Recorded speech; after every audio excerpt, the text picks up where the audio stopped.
Gaming goodness and holiday goodness go hand in hand as plenty of people save some of their most anticipated titles for these lovely big breaks. And with Thanksgiving right around the corner, we wanted to give you our 5 top Switch games for this holiday weekend. What's going on, everybody? It's Zach from SwitchForce. Gabe is here, and we've picked 5 games that are perfect for your Thanksgiving get-togethers, whether it's a solo affair or a big family brouhaha. We've got some games for you to go after on your Nintendo Switch. And we are going to get started right away, but I do want to say I hope you're not having a solo Thanksgiving.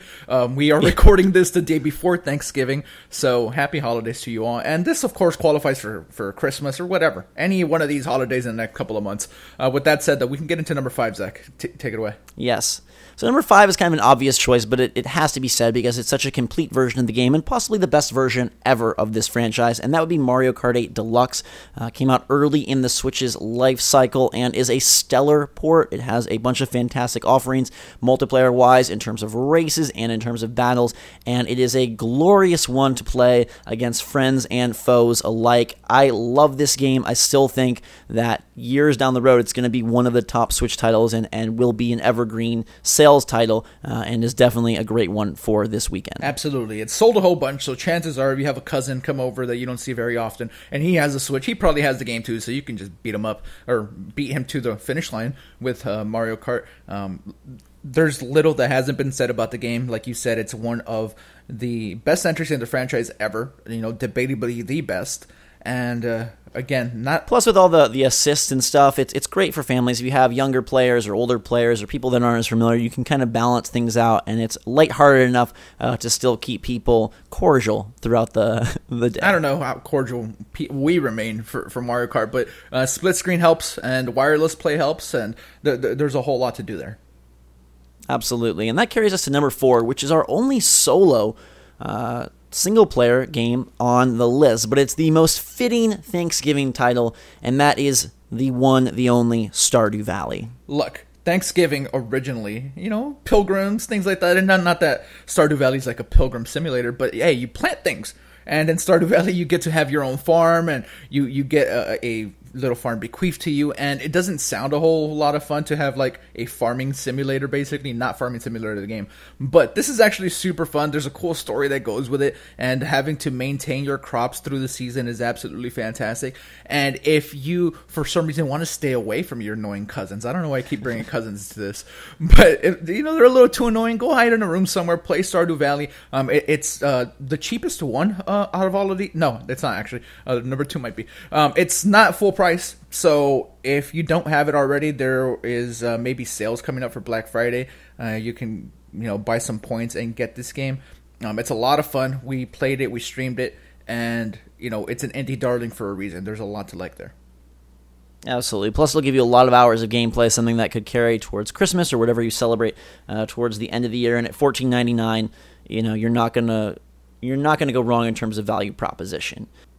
Now, a game that started out with a little bit of a shaky value proposition is our number 3 title, but with all of the upcoming get-togethers, I think it is definitely one that is worthy of this slot, and that is ARMS. This game is really good. The core mechanics are super fun. They've had a lot of recent updates adding additional characters and now adding a party crash mode that resembles Splatfest from Splatoon 2. It's super, super fun local multiplayer, and that's why I wanted to highlight it at number 3 right in the middle of the list, because I think with your friends, your family, some people you really love, some people you really love to not love, this is a great way to duke it out, duel, and have a good time, especially in the ways that this supports lobbies and sort of supports a lot of different players going back and forth in one-on-one battles. Yes, and this event that you just mentioned is happening is actually really cool.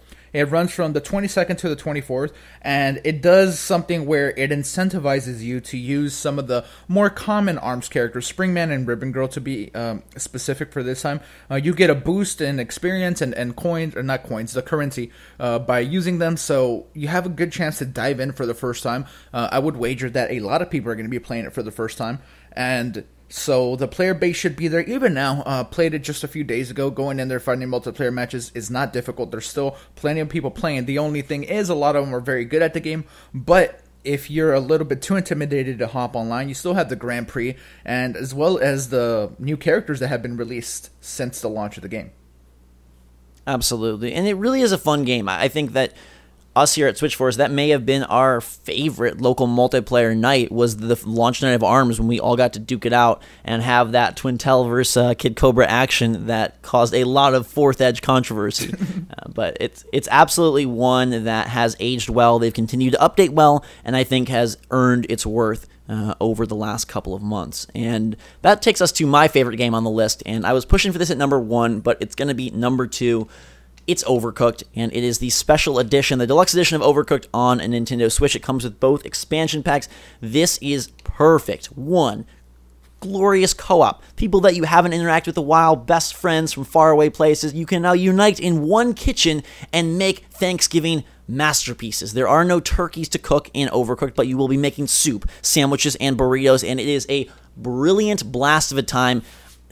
This is one of the best co-op games of the decade, and I think you'd be silly not to at least give it a go. It's frantic, it's funny, it's a great viewing experience as well. I think it's entertaining to watch. You can even set up to duel 2-on-2 if you want to involve more people, but that 1-and-1 co-op main mode, it's so freaking good. Such a great way to bond closer than ever, and maybe be more irritated than ever with your loved ones. That's my only thing.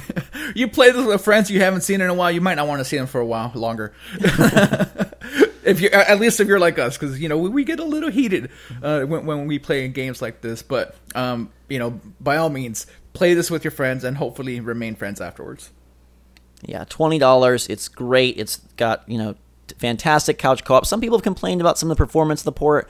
I haven't personally experienced any issues or seen anything that has stuck out. I play with single Joy-Con, which is another great aspect of a lot of these games. ARMS is going to require more than that, but in terms of Mario Kart, Overcooked, Stardew, and then our upcoming game, a lot of controller options, which I think was something that was important to us to be on this list. And the king of controller options is our number 1 game. Our top Thanksgiving weekend title for Switch is any of the Jackbox Party Packs. There are 4 of them now on Nintendo Switch, and there are gems within each. I think my personal favorite game is Trivia Murder Party, which is part of Jackbox Party Pack 3, but any of the party packs, whether it's playing Drawful, or whether it's playing Fibbage, or whether it's playing Quiplash, there's a lot of fun titles, and what's brilliant about these is you set up the Switch in docked or handheld, and people get to use their own devices, so phones, iPads, whatever they got on them, and you can play with a bunch of people. You want to incorporate 6 or 8 or 4 or 3 or 5, you can make it happen in a variety of games. They're at good prices,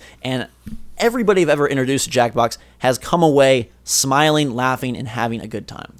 Yes, my first ever introduction to Jackbox, was a couple holidays ago with you guys at your house. We played Trivial Murder Party, I believe it was. That was so fun, and just I would assume that people all over the country can have that same amount of fun. It's a very easy game to get into, so you can get your mom and dad involved, even if they don't play video games. You don't need to. You can just understand the grasp of it very, very simply. It's more like a game show, more than anything. Absolutely. So it's fantastic. It has that very, very accessible fun. Where you can literally, like I said, bring in anyone and they'll be able to do it, and a lot of laughs and a lot of another one where you might end up with a little bit of dismay towards people. I don't like losing in Jackbox, but a game that I wanted to shout out for Jackbox Party Pack 4 was the Dating Monster one. What was the name of that one? That one is really fun with a lot of people. We played it with the 3 of us here at SwitchForce, and it didn't turn out so well just because there wasn't enough of us. But playing with more people, I've since then played it with 7 people. I mean, it's fun.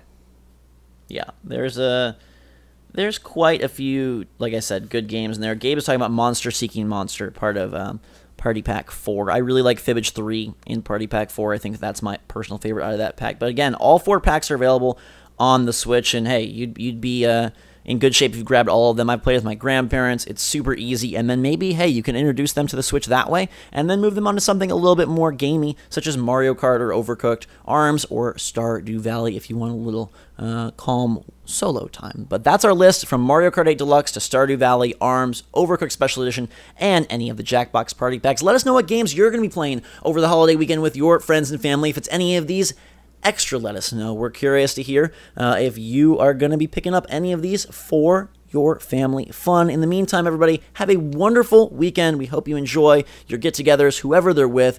Have some good relaxation time. Go Lions, go Nintendo Switch. And until next time, for myself and Gabe, SwitchForce